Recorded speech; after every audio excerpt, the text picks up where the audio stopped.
What is it that you really focus on from framing the innovation question and getting your leadership team to focus on the key issues? What would be one or two areas that you think are most important in such a difficult environment? Look, you know, what's happened is that we have, when good companies have focused on what is called continuous improvement. You know, you do a metric and you improve it every year. What's happening now is discontinuous improvement. And unless we are on the top of that, or unless organizations are on the top of that, we get left behind. So one of the things that we are doing in our organization, you know, our twin cylinders of growth in the past were inorganic growth and organic. And now we've dovetailed that with innovation. So we've set up in Aegis something called the Aegis Innovation Lab. So a bunch of folks looking at, in our marketplace, for our clients and for our customers, what are the kind of innovations that will happen? What are the kind of things that we need to do to improve customer experience? And obviously things like social media, mobile communication are very, very important. And therefore this lab is looking at ways and means of services which will improve customer experience. These are out-of-the-box services or create lateral thinking services. So those are things that we are kind of focusing on. How does the business work now? You've been transforming it. You've been thinking about various business models. How do you make money in this business, and what do you recommend for your team so that they can continue to monetize the business? The way to making money in this business, of course, is for our clients to give them the kind of service that they want and actually even give them better. But even better today, to monetize the business, as you said, is can we look at things which will disproportionately or disruptively influence our clients' customers. You know, improve customer experience beyond the point that we are doing incrementally, and therefore, make our clients look much better. Just to give an example, so we are in the business of customer lifecycle management. So if our customers will, on behalf of our clients, will call us for complaints, requests, they can be by phone, they can be by email, they can be by chat, etc. Now we've introduced two new concepts. One is the entire social media, because we want to capture the entire gamut of customer interaction. They may not be speaking to us, they may be speaking to each other on Facebook and other things, and through the mobile. So what we're trying to do is we're trying to pick up any customer information that the customer gives about a product or a service of our clients. So one, we give a holistic 360-degree view to our clients. And now what we've also started to do is to analyze some of that, what we call analytics, by saying, look, hey, this is really what your customer thinks of you. This is a customer who might want to churn out. This is what a customer might actually want to upgrade to, or this is the kind of product and service he wants. If you can do all of this, in other words, if you can really be at the top of what the customer is thinking, that's when you can monetize your business much more. The relationship you have with Tata, do you see that one as a strategic partnership or one where they're just a vendor? No, actually, the relationship with Tata is multifold. In this case, of course, Tata Communications is a vendor to us, but we do, as Aegis, tons of work for the Tata Group. So it's both ways. So this relationship, we assist them in telecom, in their entire network of telecom, in the entire gamut of telecom services. In fact, we've been one of their oldest partners. So this relationship is indeed strategic because it's not a single-pronged relationship. It's a multi-pronged relationship that we are working on both sides. And the reason that this relationship, I think, has moved forward is both of us have one aim in common by saying, look, how can we improve the customer experience? How can we provide a better solution to customers? And I think, therefore, I would consider this relationship to be extremely strategic. You speak as a CEO, but also as a person who's grown up as a chief marketing officer. Could you talk a little bit about this nature of transitioning the role and moving from the marketing role to one where you're the chief executive? Many come from the CFO's office, others come from other parts of the company and operations. How would you comment on this in terms of being able to coach other executives?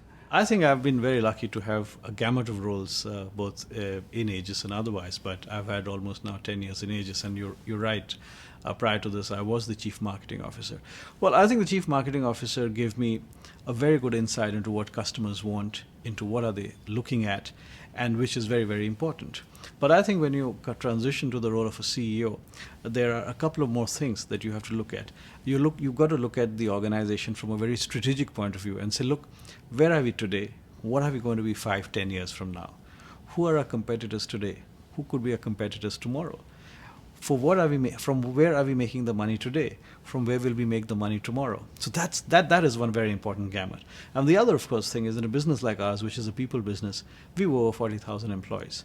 So leadership is very important, because our real man asset is our people. That's our core asset. And therefore leadership, whether it is moving the company towards innovation, leadership, or moving the company to look at new areas, I think that a lot of that has to be developed from the top. And I see my role as kind of looking at how do we make the company ready for the next decades. The leader, as he or she tries to develop skills, you've had so much experience. What would be 2 or 3 tips that you would like to pay forward or give to an individual who is trying to develop their management mojo? I think one is, you've got to lead from the front. The way we've tried to do, our DNA is entrepreneurship. Many of us ran companies which were acquired by Aegis. So we've kind of done businesses from A to Z. So you've got to be in the front. Your troops have got to see you, that you are there with them, you are working with them, number one. Number two is that while you do that, it's important to give people a lot of responsibility and say, look, we make you accountable for this, but we give you all the encouragement, we give you all the, the space that you need to do that. And that's what we've done. So we said, look, our goal is to do A, B, and C in the next 2 or 3 years. This is the core team which is going to do it. We are going to make you accountable, but we're going to give you all the tools. We're going to give you all the instruments that you need to do that. And finally, I think, is in today's world, especially we've been talking of innovation and disruption, I feel it's important to tell the team that, look, think different. It doesn't matter if it doesn't work. We may not make every new thought commercially successful, but the DNA of the organization should be that we think different, we try to think ahead of the curve. Because only if you think ahead of the curve, you will get a differentiated return.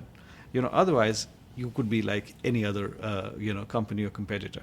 What would be the comment that you'd like to offer, or a thought to your employees, if there's anything that we haven't covered already? We are in the business of outsourcing. We're saying that, look, we can do the job that you want us to do very efficiently in a cost-effective manner. Now, the whole outsourcing business was broken up to what is called onshore, which is business done. I do work for Royal Bank of Scotland in Manchester, which is what we do. Then it's near shore, which is either geographically very close by, could be Northern Ireland, for example, or it could be, and for America, it could be Central America, etc. And the other, of course, is offshore, which is places like India and Philippines. Now, a lot of our clients say, for particular businesses where there is very, very important local nuances, they said, look, we want citizens to speak to citizens because of the nature of the work. But at the same time, the cost pressures are on us. So we still want to do it cheaper. So what we did is we said, look, we invented a new term in this business called cross-shoring. What we did is we took a bunch of 50 Americans and we brought them to a city in India to work for a travel company. And what they're doing, it's the same folks who were working for us in the US. It's the same for the customer. It's absolutely the same. The infrastructure is, in fact, better because rental costs in big American cities can be high. So the infrastructure in this place in India was even better. But the cost was much cheaper because the costs in India are a fraction of the costs in America. Similarly, what we do in our center in Malaysia is we work for a lot of Japanese clients. So we've got a lot of Japanese people staying with us for a couple of years and working for those clients. So the way I see it is that, look, if there is something that your client wants, can you innovate? So we use the term here called cross-shoring. And our aim is to see, for example, in our center in Malaysia, to have maybe people of 70, 80 nationalities.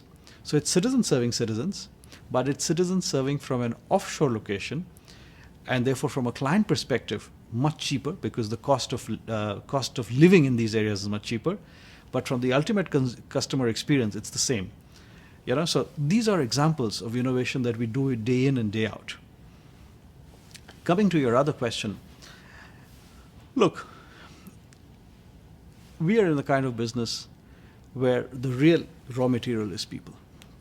And therefore, to people who are working with me and people who are working, down the line, so on, we have to mean what we say when we say that, look, our real core competence or our real strength is our people.